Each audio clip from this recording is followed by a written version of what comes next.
Hello, my friends, and welcome to the Allan Kardec USA channel, where I will be discussing my experiences and thoughts on the Spiritist Doctrine as codified by Allan Kardec. My name is Ciso.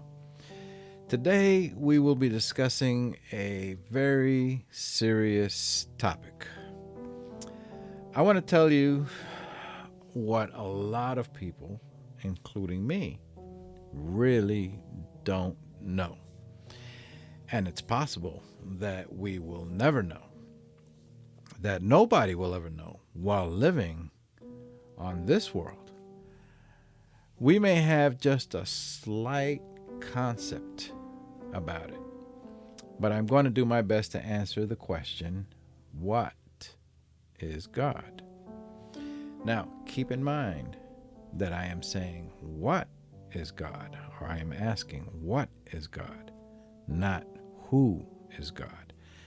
That's what Spiritism teaches us. And it is what I have felt since I was very young. Many people have a tendency to humanize God. Maybe because God appears more real to them if they can think of God as a person. I saw an interesting comment by someone somewhere once. I don't remember exactly where I read it, where the person wrote that God can be anything you want God to be.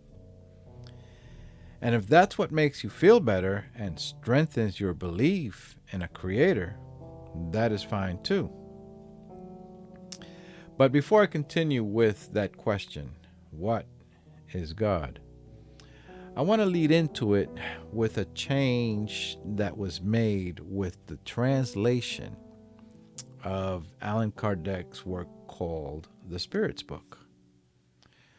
When I first read The Spirit's Book in the year 1985, that was 36 years ago, I was fascinated by the entire book.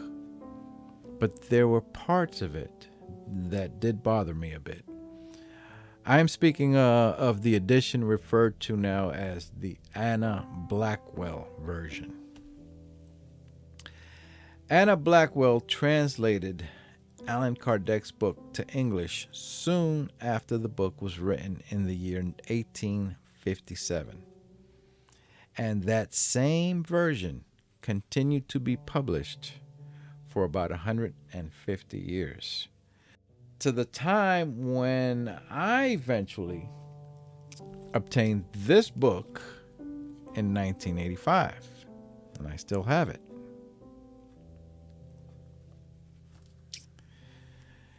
And even though Allan Kardec in the Spirit's Book, or the highly evolved spirits that answered Kardec's questions, never make a specific reference to God being male, a man, or having any gender.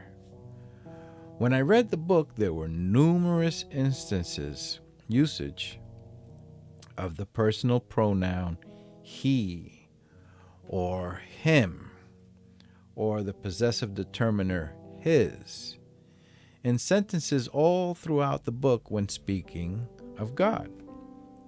And that bothered me a bit because I never thought of God as having a gender of male or female. By the way, spirits don't have a gender either.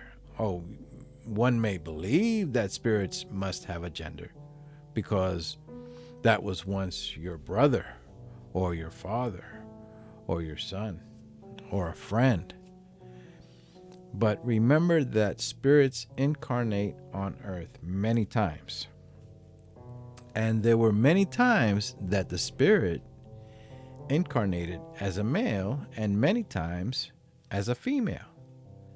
So if that spirit was to visit a loved one now on earth or in the spirit world, if you knew him as Larry or Jeffrey, then he will appear as male. But if you knew that same spirit, that same person as Kimberly or Deborah, she will appear as a female. I know that can all seem a bit confusing, and it's a topic for another discussion in the future. For now, we'll stick to the question about God. Going back to what I was saying of how I was a bit disappointed in the manner God was made to appear male in Anna Blackwell's version of the Spiritist book, here is an example from her translated version. Near the start, where Allan Kardec is asking about God and infinity, he writes a note stating God in his perfections. Now, I can understand that it was quite common to use male pronouns in grammar long ago, in all kinds of literary work, even when speaking of groups involving both men and women. It was the proper and common way of writing back then. It may also have been done out of convenience and to avoid grammatical redundancy, too much repetition. Let's take, for example, the following line, speaking of a verse in Exodus chapter 3. When God revealed himself to Moses in preparation for bringing his people out of Egypt, he called himself the God of Abraham, Isaac, and Jacob. This line was actually written when speaking of that moment, just like that.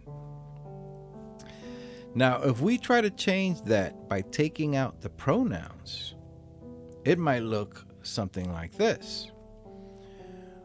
When God revealed to Moses in preparation for bringing God's people out of Egypt, God called God the God of Abraham, Isaac, and Jacob. Yeah, it's overloaded with redundancy when we replace the pronouns with the word God. It looks ridiculous, right? It won't work.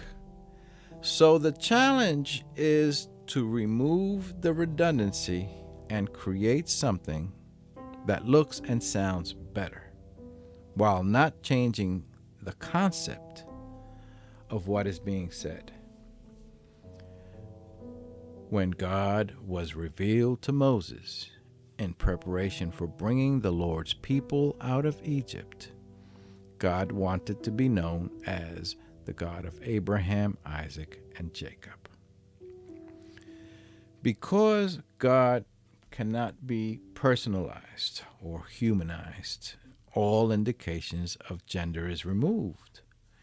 In one instance, to avoid redundancy, the Lord, which also means God or the Creator, was used to replace the word God. In one instance, the concept of the entire sentence, however, remains exactly the same. In the more recent editions of the Spirit's book, now translated by Darrell Kimball and Marcia Saez, they did something amazing.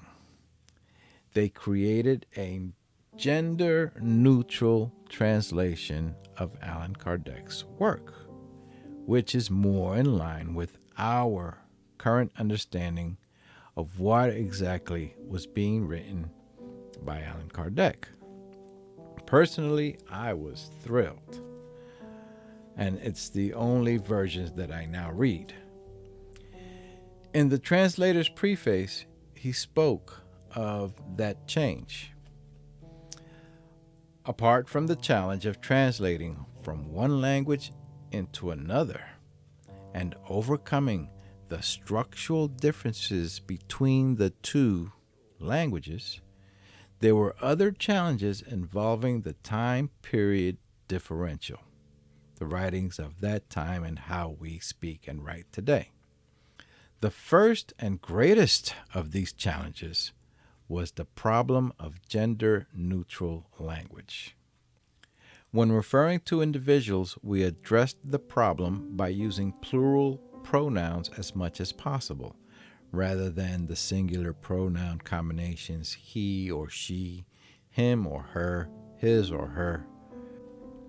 When referring to a single spirit or soul, the pronoun it was used, since technically spirits are sexless, neither male nor female. We also use the personal relative pronouns who and whom when referring to a single spirit or soul. Masculine pronouns were eliminated when referring to God, because Spiritism does not hold to the idea that God should be personified. God is not a person, so there is no gender. God is viewed as the first cause of all things. Thus, the proper noun God was used to replace the pronouns he or him or his. In other instances, humans, human beings, individuals, etc., were used to replace the plural men. In other words, by replacing the term man, as seen often in, for instance, the Bible, when referring to all human beings. Now, I'll admit that it is very difficult not to say his or he or him when speaking of God. I actually have to make an effort to avoid saying it. I have to make a conscious effort. And still, it slips out sometimes.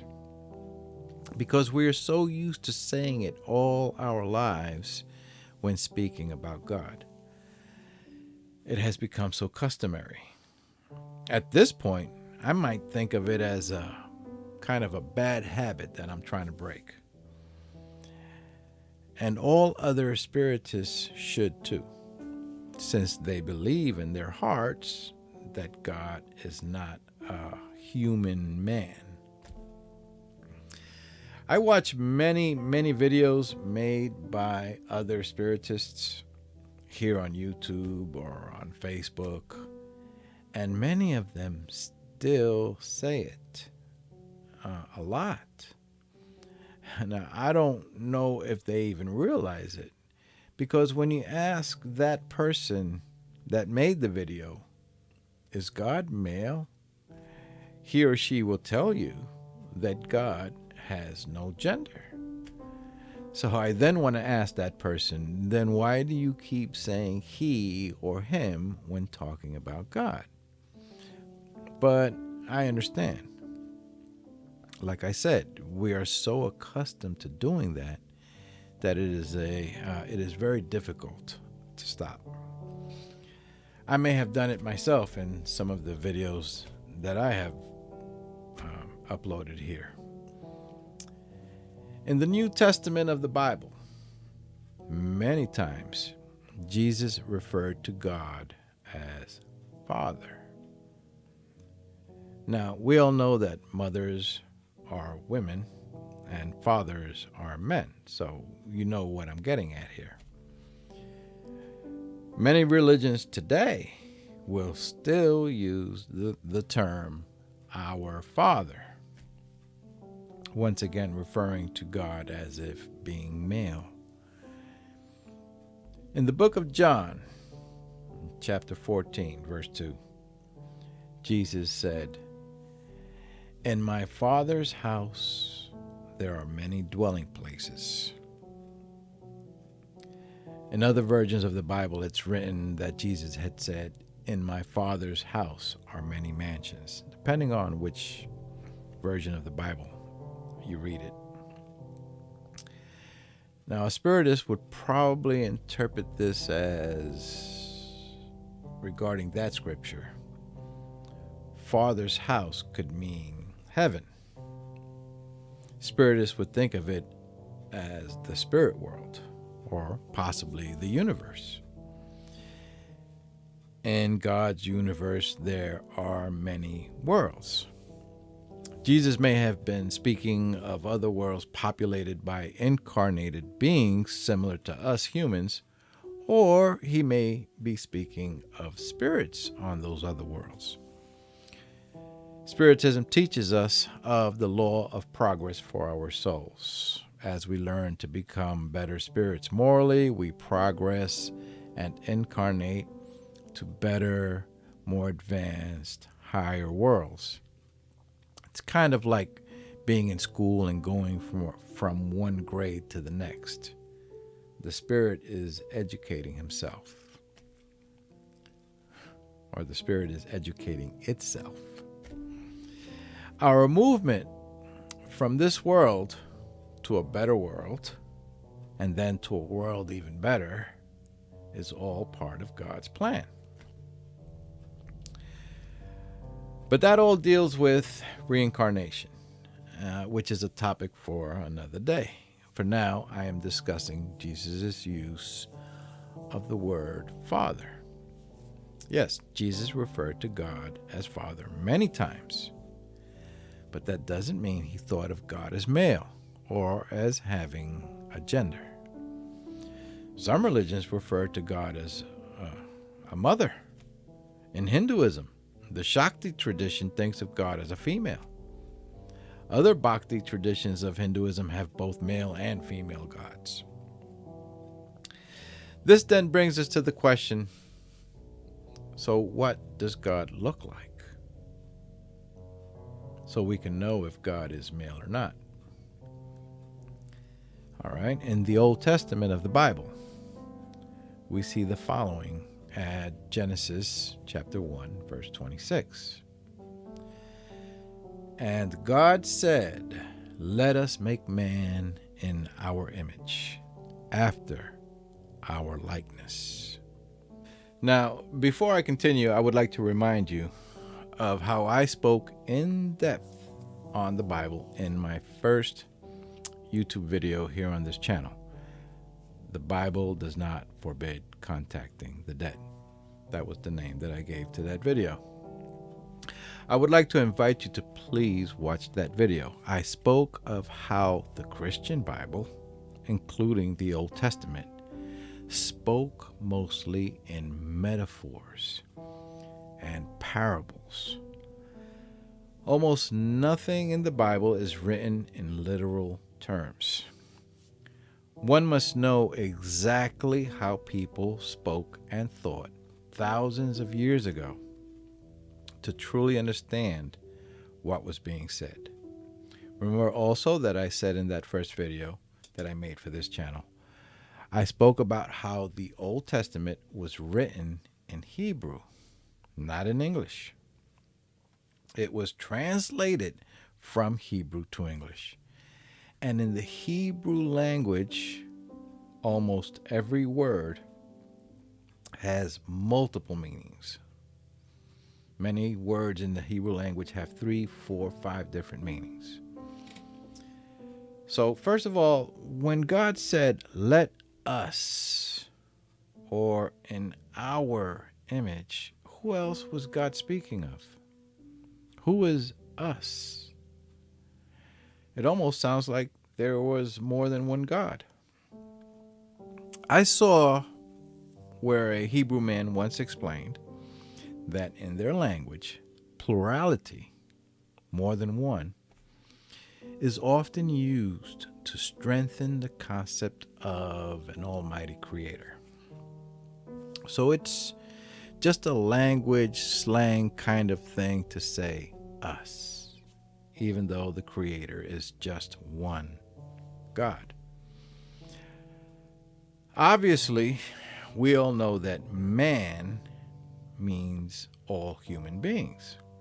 We've already gone over that, and how in our current times, in our culture today, that term is slowly being phased out. In our image, after our likeness, in God's image, in God's likeness. What does that mean? Some religions will say that it means exactly what it says. that we look physically like God and vice versa. God looks like us because it says so in that scripture. But image and likeness surely means something very different. Remember, most words in Hebrew have multiple meanings. It may be speaking of morality, humbleness, good, kind, loving beings in that image. In God's image may mean any or all of those things.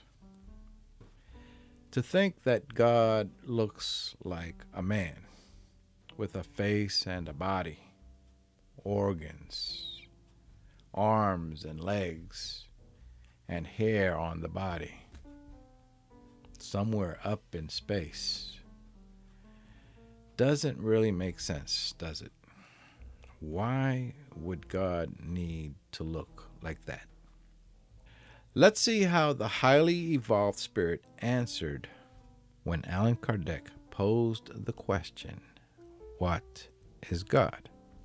You know, the Spirit's book is made up mostly of questions asked and the Spirit's answering the question. Almost the entire book is like this. And the very first question of the book, question number 1 from Allan Kardec to the Spirit is, what is God? And the Spirit answered, God is the supreme intelligence, the first cause of all things. What does this mean? Supreme is being above everything else. It means that God is an almighty power, and there are no limits to that power. Supreme intelligence is to know all. God knows the thoughts and movements of every human and every animal and every creature on every world in the universe.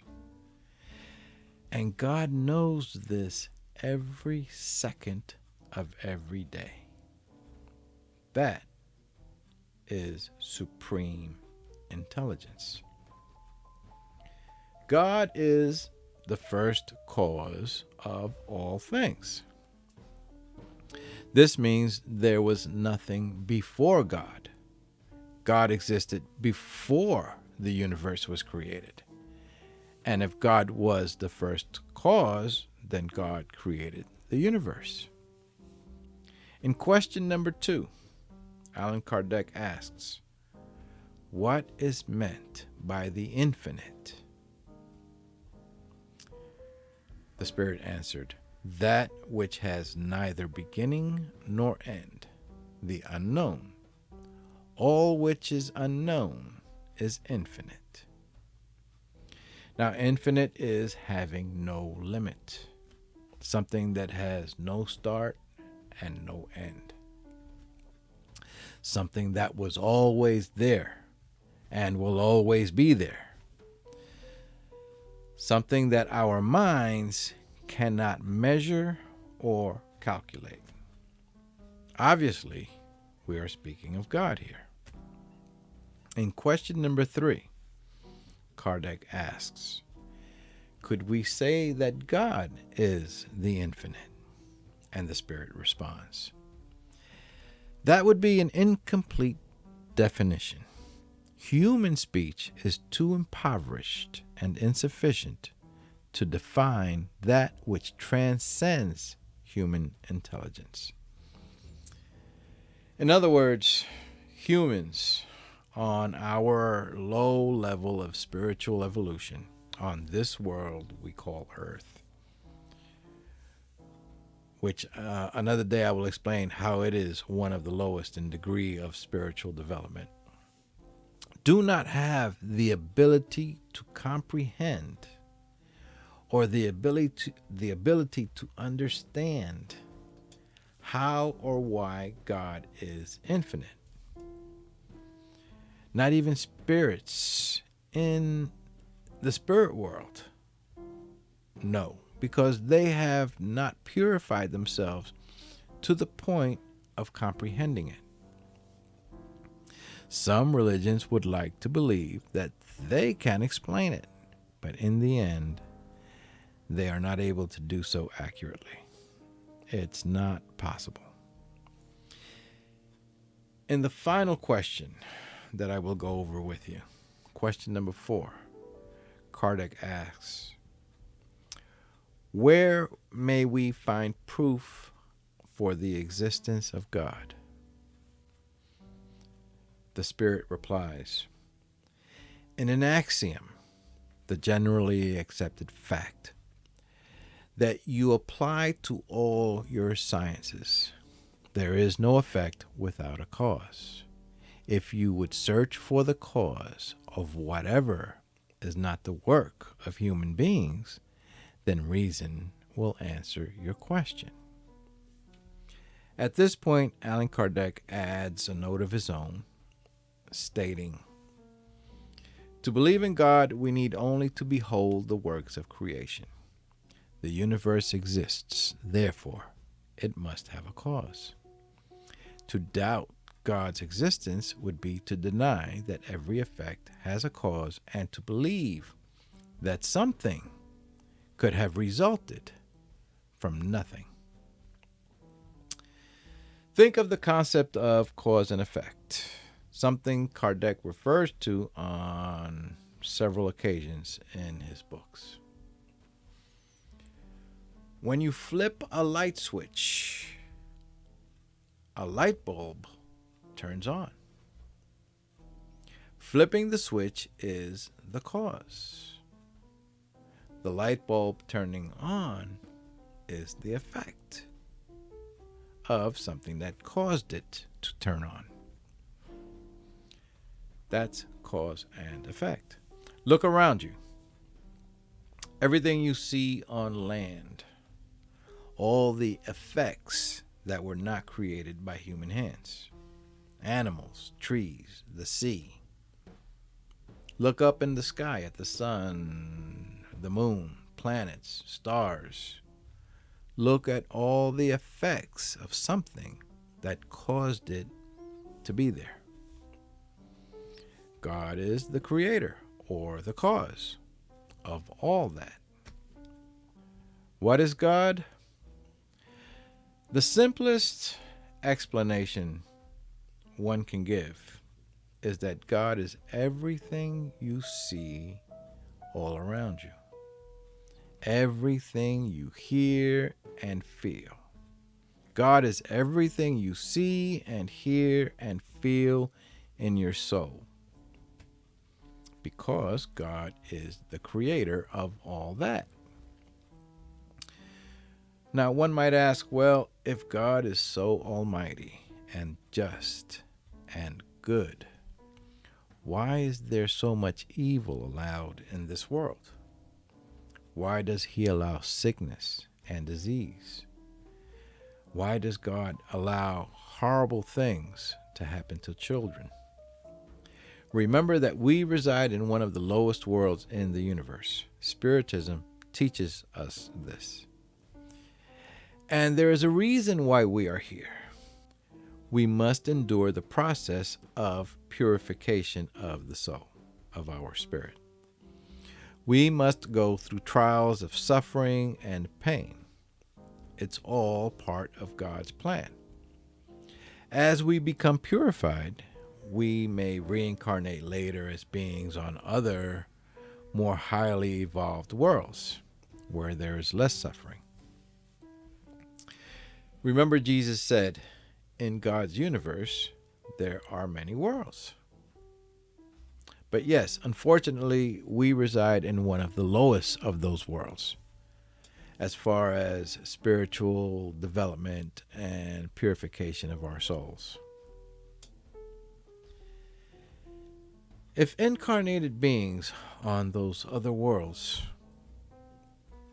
those more highly evolved worlds, could see us, they might think of us as barbaric. All of us. They might see us and say, look at that. They have wars and destruction. They commit crimes. Or they inject drugs into someone that is executed for committing a crime. They kill animals so that they can feed themselves. They pollute the air they breathe by driving around in those machines. Which means that they might be disgusted by watching you eat a burger at Wendy's or Burger King. A burger made from cow meat. Or that fried chicken on the dinner table. If you enjoy learning about Spiritism, please subscribe to this channel so that you are alerted when I do the next video. Feel free to leave a message in comments, or if you would like to send me a message directly, you can email me at kardecusa@gmail.com. My name is Ciso. Have a blessed day.